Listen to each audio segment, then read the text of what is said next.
AP assembly సమావేశాల్లో జలవనరుల శాఖపై ఈరోజు చర్చ జరిగింది. ఈ సందర్భంగా ప్రతిపాటి పుల్లారావు మాట్లాడుతూ కమిషన్ల కోసం రివర్స్ టెండరింగ్ విధానం తీసుకొచ్చిన జగన్ పోలవరం, వెలిగొండ సహా అన్ని ప్రాజెక్టులను మూలన పడేశారని, ఇరిగేషన్ వ్యవస్థలను నిర్వీర్యం చేశారని తన ఆగ్రహాన్ని వ్యక్తం చేశారు.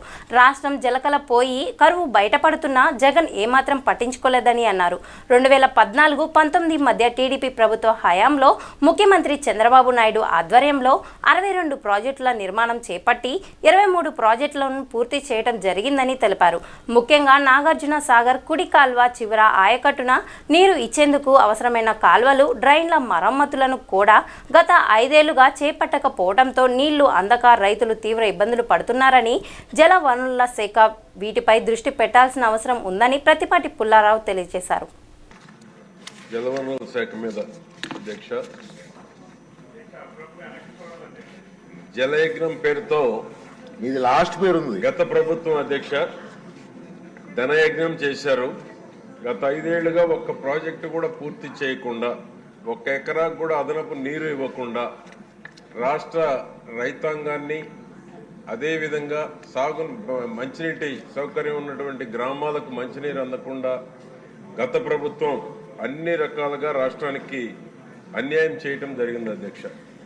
జలయజ్ఞాన్ని పూర్తి చేస్తామని చెప్పి పోలవరం, వెలిగొండ సహా అన్ని ప్రాజెక్టులు కూడా పూర్తి చేస్తామని చెప్పినటువంటి గతంలో తెలుగుదేశం ప్రభుత్వం అధికారంలో ఉన్నప్పుడు పోలవరాన్ని అత్యంత ప్రతిష్టాత్మకంగా తీసుకొని సాగునీరు, త్రాగునీరు పరిశ్రమలకి ఓల్డ్ 13 జిల్లాలకు కూడా ప్రత్యక్షంగా, పరోక్షంగా ఈ యొక్క పోలవరం ప్రాజెక్టు ఫలాలు అందరికి అందుతాయనేటువంటి ఉద్దేశంతో మన ప్రీతం ముఖ్యమంత్రి చంద్రబాబు నాయుడు గారు పోలవరాన్ని సోమవారంగా భావించి ప్రతి వారం దాని మీద దృష్టి కేంద్రీకరించి రాష్ట్రంలో అన్ని వర్గాల ప్రజలకి, అన్ని జిల్లాలకు అన్ని రకాలుగా ప్రయోజనం చేకూర్చేటువంటి ప్రాజెక్టు మీద దృష్టి కేంద్రీకరించడం జరిగింది అధ్యక్ష. గడిచిన 5 ఏళ్లలో జలవనరుల ప్రాజెక్టులని కమిషన్ల కోసం కేవలం రివర్స్ టెండరింగ్ తో నిర్వీర్యం చేయటం జరిగింది అధ్యక్ష. అదేవిధంగా ఈరోజు రాష్ట్ర వ్యాప్తంగా చూసుకుంటే అధ్యక్ష, చెరువుల అనుసంధానం అటకెక్కించారు. జలకళపై కరువు బయటపడుతున్నా కానీ జగన్ ఎక్కడ కూడా పట్టించుకున్నటువంటి దాఖలాలు లేవు అధ్యక్ష. అదే చంద్రబాబు నాయుడు గారు హయాంలో జలవనరులే జాతికి జీవనాధారంలా భావించి ప్రాజెక్టుల పనులు పరుగులు తీస్తే గత ప్రభుత్వం జగన్మోహన్ రెడ్డి మాత్రం జలవనరుల ప్రాజెక్టుల్ని పూర్తిగా నిర్వీర్యం చేయటం జరిగింది అధ్యక్ష. తెలుగుదేశం ప్రభుత్వం అధికారంలో 5 ఏళ్లలో 68,293 కోట్ల రూపాయలు ఖర్చు పెట్టి 62 ప్రాజెక్టులు చేపట్టి 23 ప్రాజెక్టులని పూర్తి చేస్తే అధ్యక్ష 32 లక్షల ఎకరాలు ఆయకట్టు స్థిరీకరణ కానీ 7 లక్షల ఎకరాలు నూతన ఆయకట్టుకు కూడా తాగునీరు అందించడం జరిగింది అధ్యక్ష. అటువంటిది జగన్మోహన్ రెడ్డి ప్రభుత్వంలో ఎక్కడ కూడా అటువంటి ఆలోచన చేసిన పాపాన కూడా పోలేదు అధ్యక్ష. అదేవిధంగా చూసుకుంటే అధ్యక్ష 4,735 చెరువులు అనుసంధానం చేయటం జరిగింది.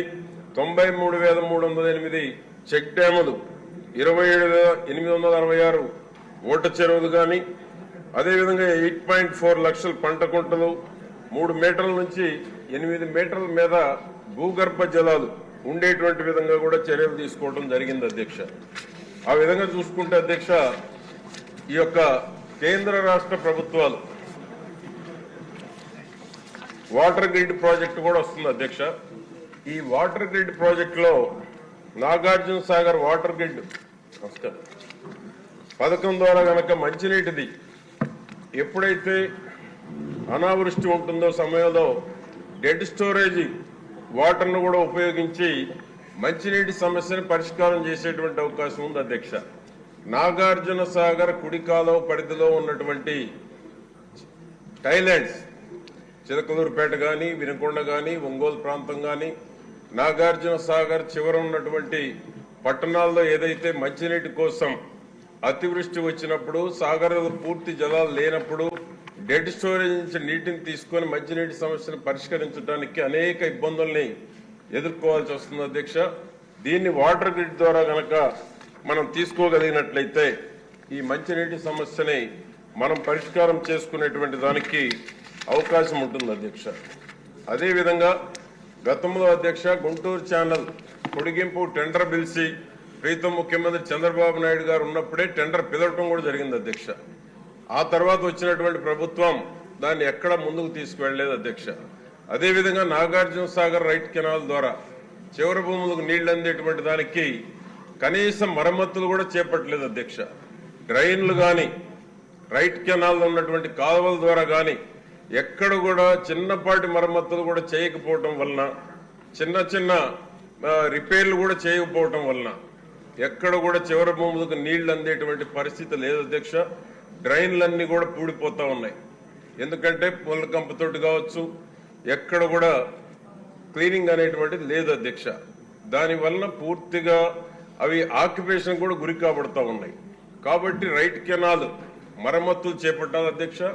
అదేవిధంగా చివరి భూములకి ఏదైతే ఈ యొక్క డ్రైనేజెస్ వాగుల ద్వారా ఓగేరు కానీ, కుప్పగంజి వాగు కానీ, నక్క వాగు కానీ వీటి మీద ఆధారపడినటువంటి లిఫ్ట్ ఇరిగేషన్స్ అధ్యక్ష, నేను ఇటీవల కూడా 0 అవర్లో కూడా ప్రశ్నించడం జరిగింది. గుంటూరు జిల్లాలో లిఫ్ట్ ఇరిగేషన్స్ ఎక్కువగా ఉన్నాయి అధ్యక్ష. గత ప్రభుత్వం 5 ఏళ్లు జగన్మోహన్ రెడ్డి లిఫ్ట్ ఇరిగేషన్స్ కు ₹1 కూడా కేటాయించలేదు. చివరి భూములన్నీ ఈ రోజు లిఫ్ట్ ఇరిగేషన్స్ పూర్తిగా నిరర్థకమైనటువంటిగా ఉన్నాయి అధ్యక్ష. లిఫ్ట్ ఇరిగేషన్స్ కూడా నిధులు కేటాయించి ఏదైతే ఉన్నాయో ఇటీవల కాలంలో అధ్యక్ష ట్రాన్స్ఫార్మర్లు, మోటార్లు కూడా దొంగిలించబడినాయి అధ్యక్ష. కనీసం వాటి రిపేర్లకు కూడా నోచుకోలేదు అధ్యక్ష గత 5 ఏళ్ల కాలంలో. కాబట్టి లిఫ్ట్ ఇరిగేషన్లకు కూడా, ఎందుకంటే గౌరవ ముఖ్యమంత్రి గారు కూడా సభలోకి వచ్చినారు కాబట్టి లిఫ్ట్ ఇరిగేషన్లకు కూడా నిధులు కేటాయించి పల్నాడు జిల్లాలో 157 లిఫ్ట్ ఇరిగేషన్లు ఉన్నాయి. అన్ని కూడా పూర్తిగా నిరర్థకంగా ఉన్నాయి. లిఫ్ట్ ఇరిగేషన్లు కూడా నిధులు కేటాయించాలని గౌరవ నీటిపారుదల శాఖ మంత్రి వారి దృష్టికి తీసుకొస్తూ రైట్ కెనాల్ రిపేర్లు కూడా చేయాలని మీ ద్వారా కోరుతా ఉన్నాను అధ్యక్ష.